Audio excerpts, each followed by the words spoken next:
Picture भी post कर देते हैं। मगर ये करते कैसे हैं ये सब? क्वेश्चन, चलिए इनसे ही पूछ लेते हैं। तो निकेत सर, आप बताइए कि आप सुबह 6 बजे वेन्यू पर पहुंच भी जाते हैं और जबकि आप दुर्ग से आते हैं। Happy morning friends. सुबह एक्चुअली मैं ध्यान देता हूँ कि जो मेरा ड्रेसअप है और सारी चीजें मैं एक रात पहले ही डिसाइड कर लेता हूँ कि क्या पहनना है, कैसे करना है। और मोस्ट इम्पोर्टेंट, गाड़ी में पेट्रोल भराना, किसी को पिकअप करना, ये सारी चीजें मैं पहले से सेट करके रखता हूँ कि इन सब चीजों में टाइम वेस्ट ना हो।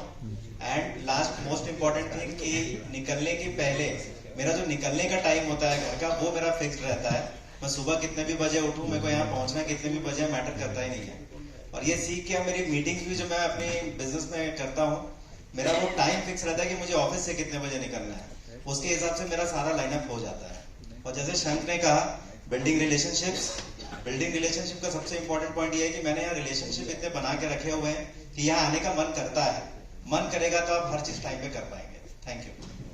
चलो, ये बात तो समझ आई।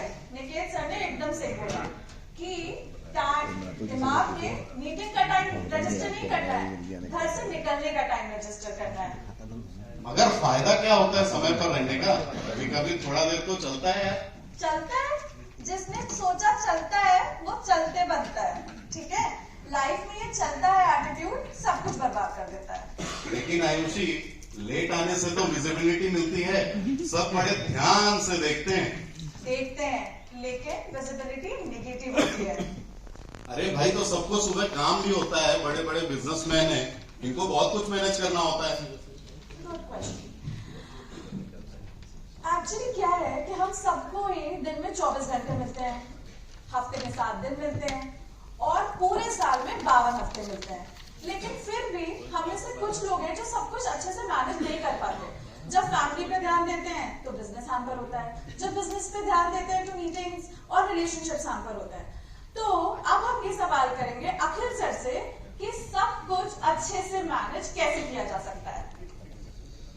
यहाँ हर एक बिजनेस ओनर जो बैठा है उनके पास हफ्ते में 168 घंटे हैं और दिन में 24 घंटे हैं।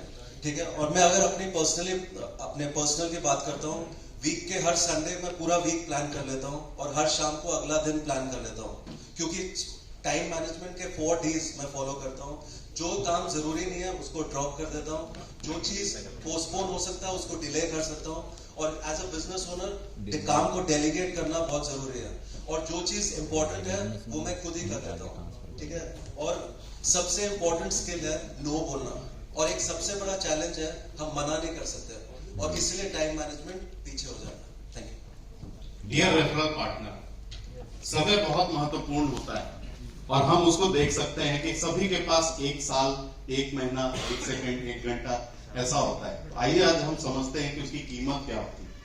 1 साल की कीमत अगर आपको जाननी है तो उस स्टूडेंट से जाके पूछेगा जिसने साल भर तैयारी की हो और उसका सिलेक्शन नहीं हुआ। अगर 1 महीने की कीमत आपको जाननी हो तो आपके यहाँ उस एम्प्लॉय से पूछेगा जिसने महीने भर काम किया हो और उसकी सैलरी किसी वजह से उसको ना मिली हो।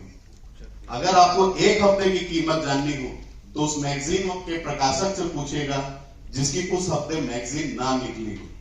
अगर 1 दिन की कीमत जाननी हो तो उस आजू बाजू बैठे उस रेफरल पार्टनर से पूछेगा जिसका उस दिन एब्सेंट हो गया और वो चौथे एब्सेंट होने की वजह से अपनी मेंबरशिप खो गया। अगर 1 मिनट की कीमत जाननी हो, अगर आपको 1 मिनट की कीमत जाननी हो फ्रेंड्स, तो उस आदमी से पूछेगा जिसकी ट्रेन 1 मिनट की देरी की वजह से छूट गई। और अगर आपको 1 सेकंड की कीमत जाननी हो, 1 सेकंड की कीमत जानने के लिए उस आदमी से पूछेगा जिसने अभी आते समय अपने एक्सीडेंट को मिस किया हो और उस 1 सेकंड के एक्सीडेंट की वजह से उसकी जान भी जा सकती थी। तो ध्यान रखिए दोस्तों, समय पर BNI में आना है, मीटिंग्स में आना है और आपको सभी को समय का ध्यान रखना है। Thank you.